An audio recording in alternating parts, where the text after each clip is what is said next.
आज चलेगा question number 10, page number 146। Question number 10, page number 146। ठीक है, ये क्वेश्चन आपसे कह रहा है एबीसी एक फर्म में बराबर के साझेदार हैं।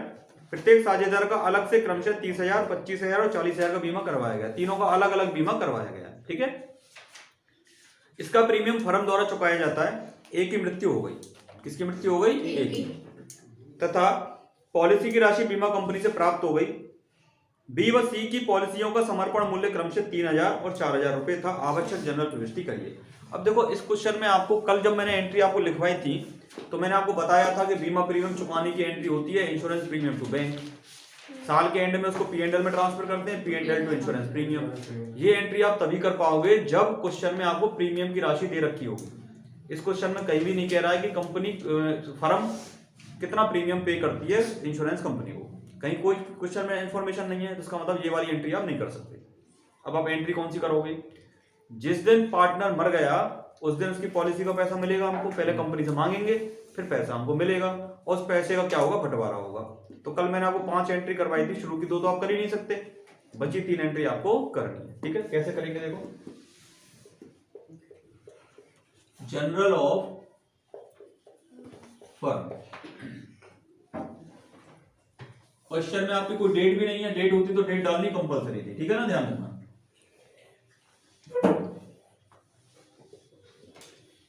ये डेबिट का कॉलम, ये क्रेडिट का, ये एलएफ, पर्टिकुलर एंड डेट। अब सबसे पहले हम इंश्योरेंस कंपनी से पैसा मांग रहे हैं। मांगने की एंट्री कौन क्या होती है? किससे मांग रहे हैं? इंश्योरेंस कंपनी से। जिससे मांगते हैं उसको कर दो debit. Insurance company account debit to life insurance policy. Life insurance policy, इसको नरेशन बनती है बीइंग पॉलिसी ड्यू। अच्छा, कितने रुपए की पॉलिसी? कौन मरा है इसमें? किसका पैसा मांगे? जो मर गया उसका तो मांगेंगे। कौन मरा है इस क्वेश्चन में? ए मरा है। ए की पॉलिसी का अमाउंट कितना था? 30,000। 30,000। ए की पॉलिसी कितने की? 30,000 की। जो मरेगा केवल उसी का पैसा आपको मांगना है। तो कौन मर रहा है? ए। ए की पॉलिसी कितने की थी? 30,000। कोई डाउट इसमें? इसके बाद इंश्योरेंस कंपनी से ये पॉलिसी हमको प्राप्त हो गई। प्राप्त होने की क्या एंट्री होती है? Bank account debit to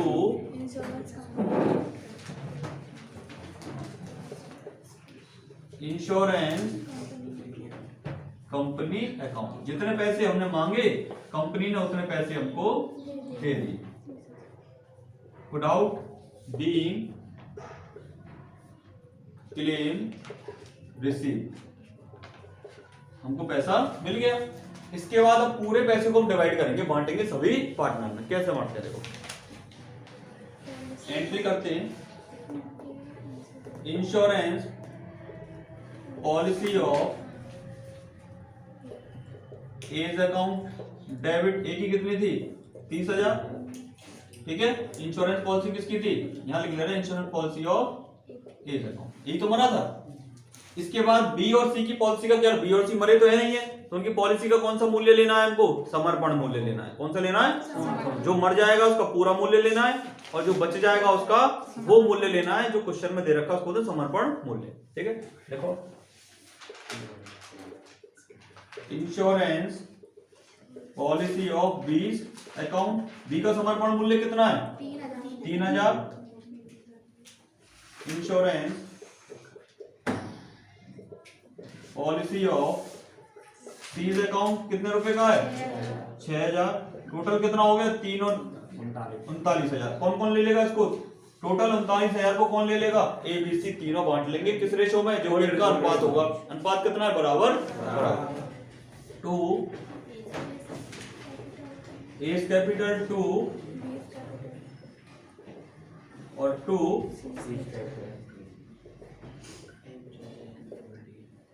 without 39,000 को डिवाइड करो।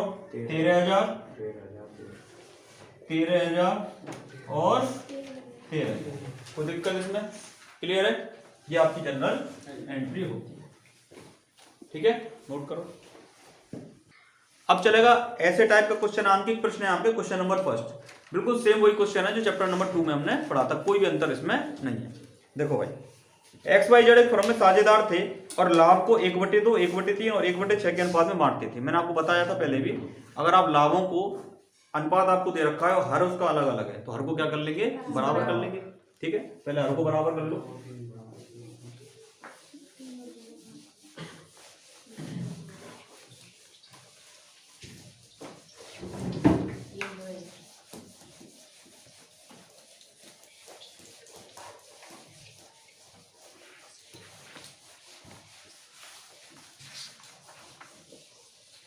देखो सबसे पहले अनुपात, क्वेश्चन नंबर आपका फर्स्ट आंकिक प्रश्न है।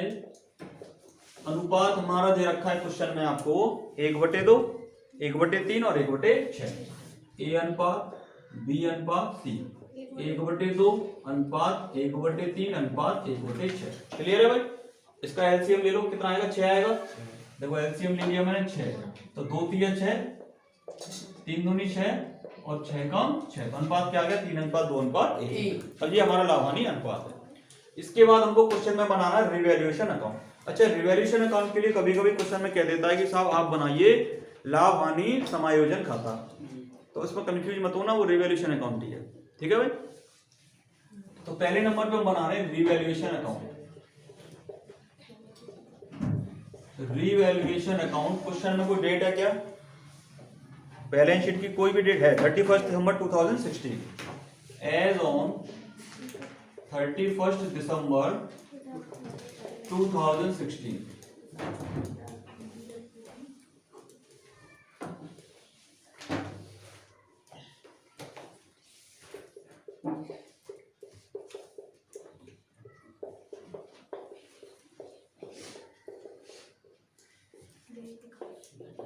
आगे देखो भाई, पॉइंट्स क्या क्या दे रखे हैं आपको।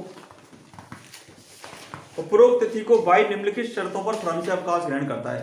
पहले चैप्टर में कोई नया पार्टनर आ रहा था, इस चैप्टर में कोई पार्टनर जा रहा है। ठीक है, तो अवकाश ग्रहण करते टाइम क्या शर्तें हुई? फर्म की ख्याति का मूल्यांकन 9000 पर किया जाएगा। आपको पहले भी बता दिया, ख्याति को कभी भी रिवैल्यूएशन अकाउंट में नहीं लिखते। ठीक है, फर्म की पुस्तकों में इसे नहीं दिखाया जाएगा। वो कहे चाहे नहीं कहे, इसको कभी भी पुस्तकों में नहीं दिखाते, चाहे कहे चाहे नहीं कहे। ठीक है, कौन से लेखा मानक के अधीन नहीं दिखाते हैं इसको? लेखा मानक 26 के अनुसार और भारतीय लेखा मानक 38 के अनुसार। याद रखना इस पॉइंट को। ठीक है ना? पॉइंट नंबर खा, मशीनरी पर 10% और मोटर वैन पर 10% का ह्रास लगाया जाएगा। आपको मैंने पहले भी बताया था कि ह्रास को हमेशा कहां लिखेंगे? 2 वाली साइड। ठीक है, तो लिखो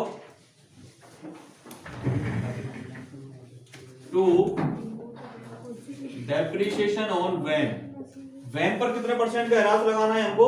15%। और वैन हमारी कितने की है? 4000 की, तो यहां लगा दो 4000 का 15%, कितने रुपए हुआ? 600। इसके बाद लगाओ depreciation on machine, dep on machinery. Machinery कितने रुपए की हमारे पास? 17,500। 17,500 का कितने परसेंट? 10%, 1750। क्लियर है भाई ये पॉइंट सबको? इसके बाद लिखा हुआ पॉइंट, स्टॉक पर 20% और भवन पर 10% की वृद्धि की जाए। अगर संपत्तियों में वृद्धि होती है तो कहां लिखते हैं? बाई वाली साइड में। तो देखो पहले स्टॉक पर कितने परसेंट वृद्धि करनी है? 10%। स्टॉक पर 20%। स्टॉक कितने का है आपका? 12,500 का। तो लिख दो बाई स्टॉक 12,500 का कितने परसेंट? 20%, 2500 रुपए। और बिल्डिंग पर कितनी करनी है? बिल्डिंग कितने की है? 22,500 का 10%, 2250। वृद्धि करेंगे तो कहां लिखेंगे? 22। आगे का पॉइंट कह रहा है संदिग्ध ऋण के लिए प्रावधान में 975 रुपए बढ़ाए जाएं। सीधे 975 बढ़ाने, प्रोविजन को बढ़ाते हैं तो कहां पे लिखते हैं? 2 में। प्रोविजन घटाते हैं तो बाई में, और बढ़ाते हैं तो कहां पे? 2 में। याद रखना 2 पीवीडी। 2 पीवीडी कितने रुपए? 975। इसके बाद देखो कर्मचारी क्षतिपूर्ति के लिए 825 का दायित्व। अब देखो कर्मचारी क्षतिपूर्ति लायबिलिटी में है क्या हमारे पास? नहीं है, लायबिलिटी में नहीं है। इसका मतलब बैलेंस शीट में कम है, और इंफॉर्मेशन में ज्यादा है, तो कौन से अकाउंट में लिखते हैं इसको? Revaluation account. To WCR, to workman compensation liability, कितने? 825। देखो दिखने से पता लग रहा है कि ये साइड हमारी ज्यादा है। देखो कितनी ज्यादा है, 2250 4750, और 4750 में से आप लेस करते चलो, 1750 गए तो 3000, 3000 में से 600 गए तो कितने? 2400, 2400 में से 900 गए तो कितने? 1500, 1500 में से फिर 900 गए तो कितने बचे? 600। बाय 2 में क्या आता है हमेशा? Profit, profit transfer to PCA। कौन कौन पार्टनर है मेरे पास?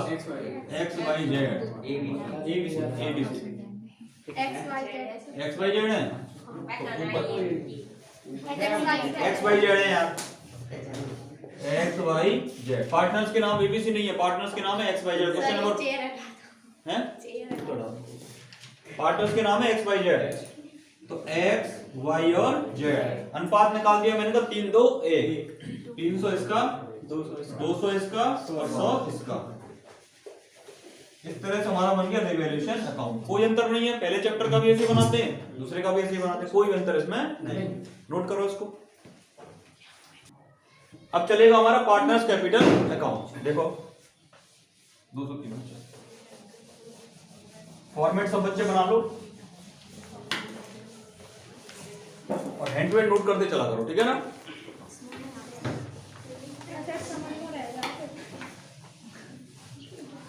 एक एक पॉइंट समझते चलो और हैंड टू हैंड नोट करते चलो। किताब में ध्यान देना कि मैं जो करा रहा हूं किताब में कहां से आ रहा है, क्यों आ रहा है, ठीक है ना? देखो भाई अब चलेगा partners capital account as on 31 December 2016। Clear? कितने पार्टनर है? 3, XYZ, तो 3 कॉलम बनाने हैं अमाउंट के, ठीक है ना?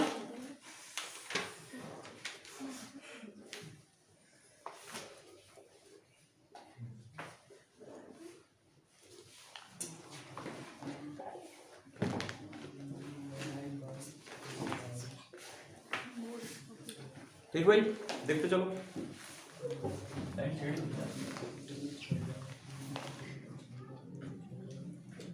देखो X Y and Z, X Y and Z। Clear? अब सबसे पहले हमको देखना होता है क्वेश्चन में कि कैपिटल आपकी कहां पे लिखी हुई है। कैपिटल आपकी क्वेश्चन में लाइबिलिटी में लिखी हुई है, 2 में लिखी हुई है। कहां लिखेंगे इसको? बाई में। किस नाम से लिखेंगे? By balance,